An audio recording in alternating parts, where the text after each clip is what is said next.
Welcome to news daily. आज video का part 2 है। आगे बढ़ने से पहले हमारे चैनल को सब्सक्राइब करें और बेल आइकन को प्रेस करें। जब 1857 के हंगामे शुरू हुए तो ये वक्त सर सैयद के लिए बड़ी आजमाइश और मुसीबत का था। हिंदुस्तानी बिल अमूम अंग्रेजों को अपना दुश्मन समझते थे और जानते थे कि गवर्नमेंट अंग्रेजी तालीम फैलाकर और ईसाई पादरियों की खुलम खुला मदद करके हिंदुस्तान के हिंदुओं और मुसलमानों को ईसाई बनाना चाहती है। जो लोग अंग्रेजों की मदद करते थे, हिंदुस्तानी इनको भी अपना दुश्मन समझते थे। 1857 का इनकलाब शुरू तो इसलिए हुआ था कि मुल्क को आजादी दिलाई जाए, लेकिन कुछ नासमझ लोगों ने गुस्से और इंतकाम के जज्बात में कत्लो गारत और लूटमार भी शुरू कर दी और जहां मौका मिला अंग्रेजों और इनके हामियों को कत्ल करना शुरू कर दिया।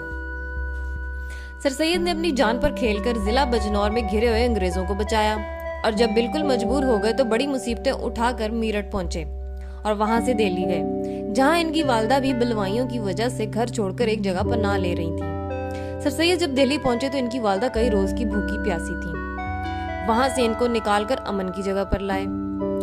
1857 की जंगे आजादी खत्म हुई तो अंग्रेजों के इंतकाम का दौर शुरू हुआ। जितने लोग बदअमनी के जमाने में मारे गए थे, इससे ज्यादा अमन कायम होने पर फांसी पर लटकाए गए। अजीब नफसा नफसी का आलम था।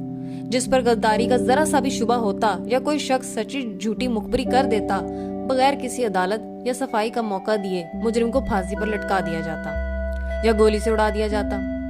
सर सैयद ने जहां तक हो सका अंग्रेजों के गुस्से को ठंडा करने की कोशिश की और इनकी वजह से बिजनौर के बहुत से बेगुनाह लोग इस इंतकाम की आग में जलने से बच गए। खुद सर सैयद अहमद खान को इनकी वफादारी के सिले में गवर्नमेंट ने एक जागीर देना चाहिए। ये जागीर एक मुसलमान की थी जो बगावत के इल्जाम में सरकार ने जब्त कर ली थी। इसको सर सैयद ने कबूल करने से इनकार कर दिया और कहा, मेरा इरादा नहीं है हिंदुस्तान में रहने का। इस वक्त जो कौम की हालत थी, इसको देखकर सर सैयद को बहुत दुख होता था, लेकिन जागीर कबूल ना करने की असल वजह ये थी कि वो एक मुसलमान की थी और किसी मुसलमान के खून से अपनी प्यास बुझाना इनको किसी सूरत गवारा नहीं था। सर सैयद ने बगावत के सिलसिले में 2 अहम रिसाले लिखे। एक 1857 के इनकलाब के असबाब थे, जिसमें उन्होंने बड़ी जुर्रत और हिम्मत के साथ सच लिखा और हंगामों की जिम्मेदारी अंग्रेजों पर डाली। अंग्रेजों ने हिंदुस्तानियों के साथ अच्छा सलूक नहीं किया और वो मुसलमानों को ईसाई बनाना चाहते थे। दूसरा रिसाला खैर ख्वाह मुसलमानाने हिंदुस्तान था, जिसमें अंग्रेजों को इस बात का यकीन दिलवाया कि वो जो समझते थे कि 1857 के हंगामों में मुसलमानों ने इस वजह से बढ़ चढ़कर हिस्सा लिया कि वो इसे एक दीनी जहाद समझते थे, वो सरासर गलत इल्जाम है। ये जहाद बिल्कुल नहीं था। ये रिसाला उर्दू और अंग्रेजी दोनों जुबानों में शाया हुआ और इस तरह अंग्रेजों की मुसलमानों के बारे में गलत फहमी दूर हो गई। इस जमाने में सर सैयद बहुत से फलाही कामों में लगे रहे। सर सैयद ने साइंटिफिक सोसाइटी के नाम पर एक अंजुमन कायम की, जिसका मकसद ये था कि मुख्तलिफ अलूम की किताबों का उर्दू में तर्जुमा हो, क्योंकि जब तक हिंदुस्तान में जहालत रहेगी कौम की तरक्की मुमकिन ही नहीं है और ये तभी मुमकिन है जब नए ख्यालात और अलूम की अशात हो जिनसे यूरोप की मुख्तलिफ कौमों ने तरक्की की थी। सोसाइटी के कामों में अंग्रेजों ने भी ताउन किया और देखते ही देखते चंद बरस में बहुत सी किताबों के उर्दू तर्जुमे हो गए। गाजीपुर में ही 1864 में सर सैयद अहमद खान ने एक मदरसा कायम किया।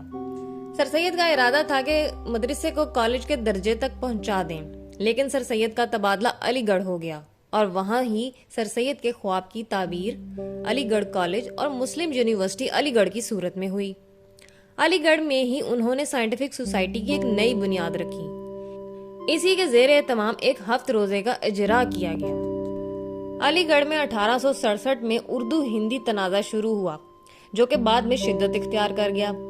ये तनाज़ा इस तरह शुरू हुआ कि उर्दू मुखालिफ ग्रुप चाहता था कि यूनिवर्सिटी में मुसलमानों के लिए उर्दू में तालीम दी जाए और हिंदुओं के लिए हिंदी में। सर सैयद को इस बात का बहुत दुख हुआ, क्योंकि वो हिंदू और मुसलमानों दोनों की तालीम की तरक्की के ख्वाहां थे। इनको इस वक्त इस बात का यकीन हो गया कि हिंदुओं और मुसलमानों का एक साथ रहना नामुमकिन है। इसके बाद सर सैयद ने उर्दू की सरपरस्ती शुरू कर दी। सर सैयद ने उर्दू जुबान में कुछ किताबें लिखवाईं। पहला उर्दू अखबार जाम जहां नुमा के नाम से जारी हुआ, लेकिन फारसी का असर इतना ज्यादा था कि 11 माह बाद इसको फारसी में शाया करना पड़ा। अंग्रेजों ने छोटी सतह के सरकारी दफातर और अदालतों की जुबान उर्दू करार दे दी। सर सैयद ने यूरोप का सफर किया और वहां की तालीम और तरक्की के राज देखे, ताकि वो अपनी कौम को इन कामों पर आमादा कर सकें। 1870 में वापस आकर उन्होंने सबसे पहले मुसलमानों के लिए एक रिसाला तहजीबुल अखलाक के नाम से निकाला। इस रिसाले का असल मकसद तहजीब था और ये खास मुसलमानों के लिए था। ये उर्दू का पहला काबिल जिक्र इल्मी और अदबी रिसाला था। सर सैयद ने 1876 में सरकारी मुलाजमत से अलहदा होकर अपनी तमाम तर तवज्जो अलीगढ़ के एमए कॉलेज की तरफ लगाई, जो कि 1878 में बना। सर सैयद ने इस कॉलेज के लिए चंदा जमा करने के लिए बहुत तकलीफें उठाई। इस कॉलेज ने मुसलमानों को तालीम याफ्ता करने में अहम किरदार अदा किया। 1884 में सर सैयद ने मोहम्मदन एजुकेशन कॉन्फ्रेंस की बुनियाद रखी। इस कॉन्फ्रेंस का आपको सेक्रेटरी जनरल मुंतखब किया गया और ताहयात इस ओहदे पर फायज रहे। हिंदुस्तान में मुसलमानों ने 800 साल तक हुकूमत की और हिंदू अपनी गुलामी के इस दौर को अपनी जिल्लत का दौर समझते रहे।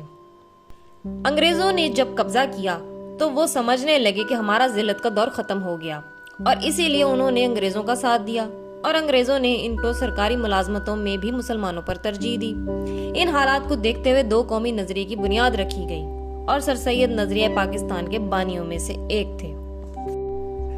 1898 के आगाज में उन्होंने गैर मामूली तौर पर खामोश रहना शुरू कर दिया। घंटों वो अपने दोस्तों के साथ एक लफ्ज भी नहीं बोलते थे। तिब्बी इमदाद गैर मौसर साबित हुई। 24 मार्च को इनकी हालत तशवीशनाक हो गई। 27 मार्च की सुबह शदीद सर दर्द ने इनको मजीद खराब कर दिया। वो इसी शाम इंतकाल कर गए। उन्हें अगली सपहर अलीगढ़ कॉलेज की मस्जिद के अहाते में दफन किया गया।